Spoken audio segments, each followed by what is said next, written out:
বৃষ্টি তার বাড়ির বাগানে বিকালবেলায় গাছে জল দিচ্ছে। হঠাৎ রাস্তার দিকে তাকিয়ে বলল, আরে অনিমা ঠাকুমা, কোথায় যাচ্ছ?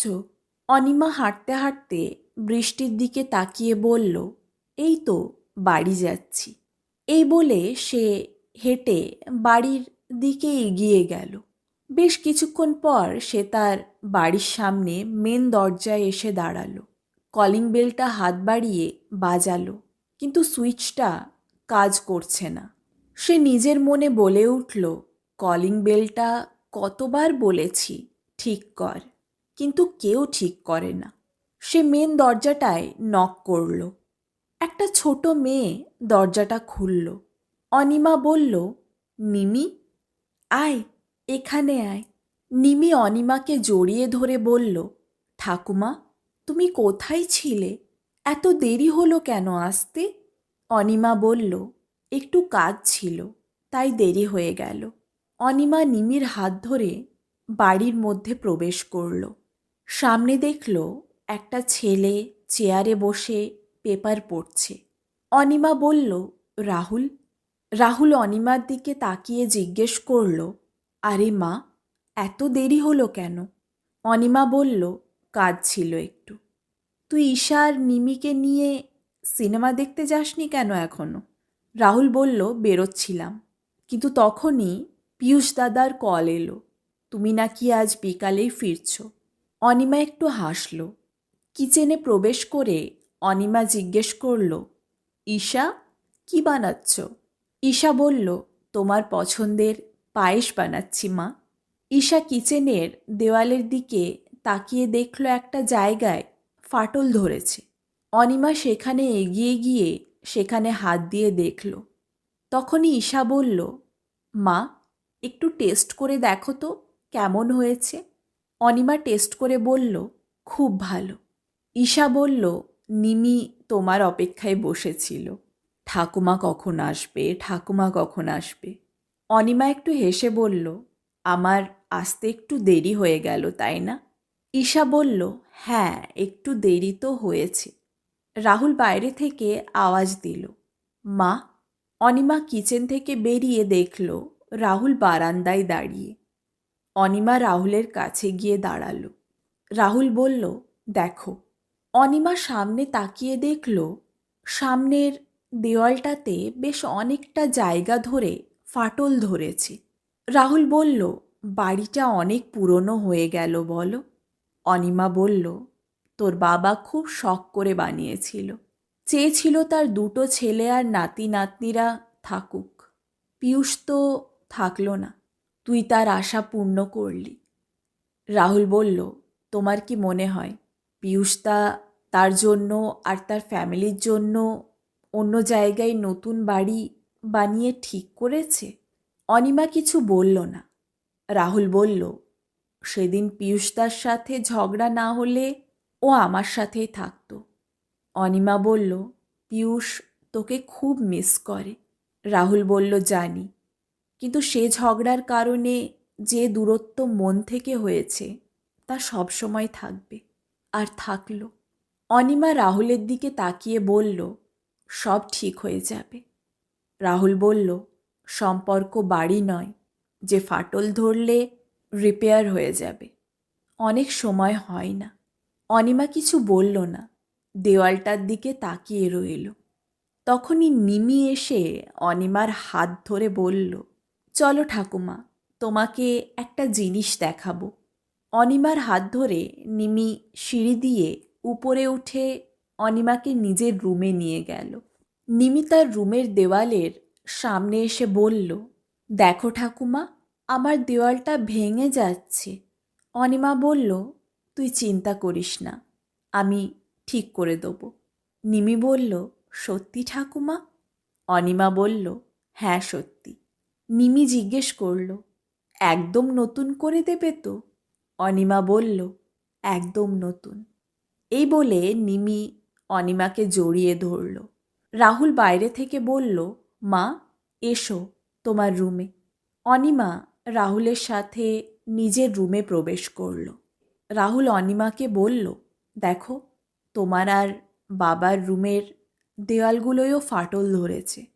অনিমা দেওয়ালে ধীরে ধীরে হাত দিয়ে বলল, তোর বাবা আর আমি খুব যত্নে এই বাড়ির এক একটা কোণ তৈরি করেছিলাম, কত স্মৃতি জড়িয়ে এ বাড়ির সব জায়গার সাথে।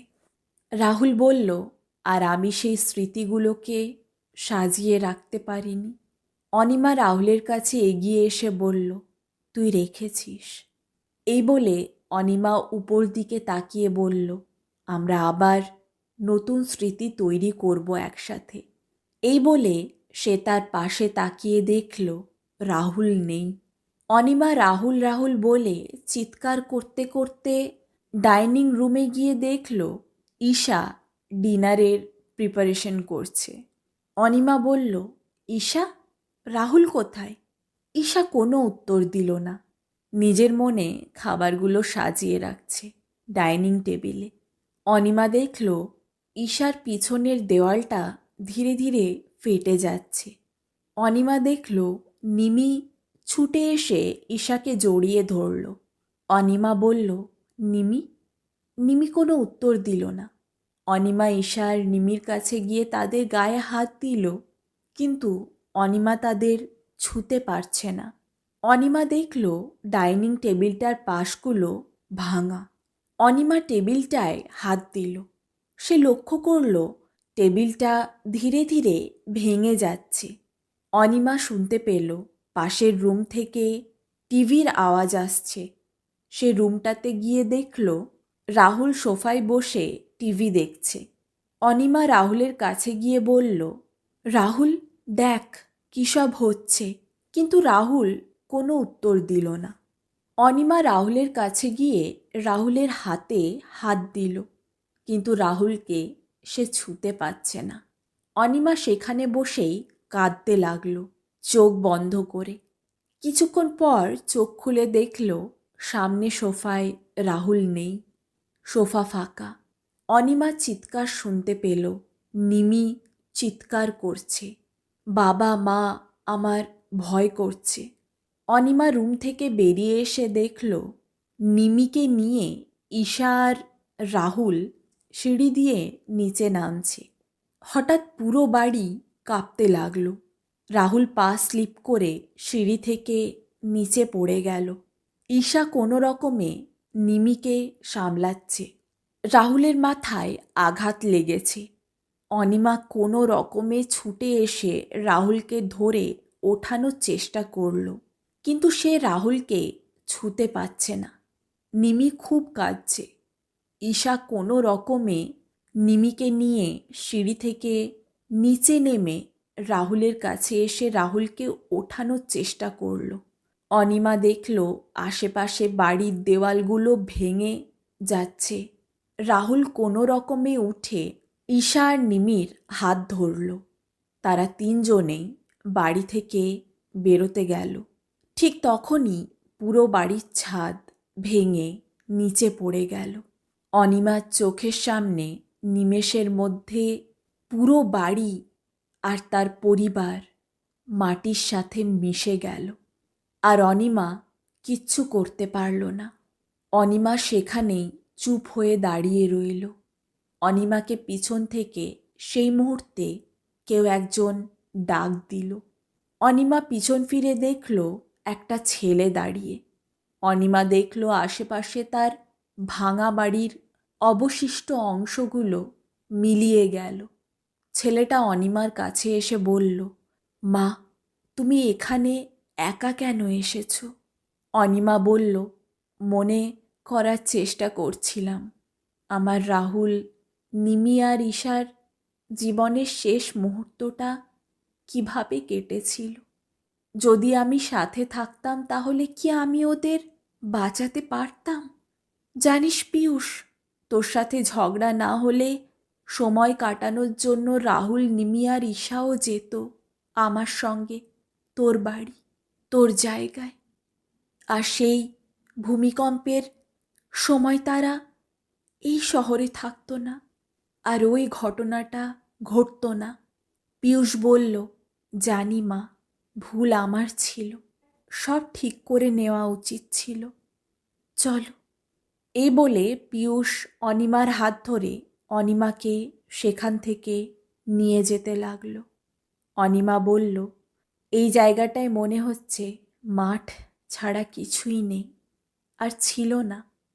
কিন্তু সব জায়গারই কিছু না কিছু ইতিহাস থাকে। গল্পটি এখানেই শেষ করলাম। ভালো লেগে থাকলে ভিডিওটিকে লাইক, শেয়ার, চ্যানেলটিকে সাবস্ক্রাইব আর নিচে কমেন্ট অবশ্যই করবেন। Thank you for watching and listening.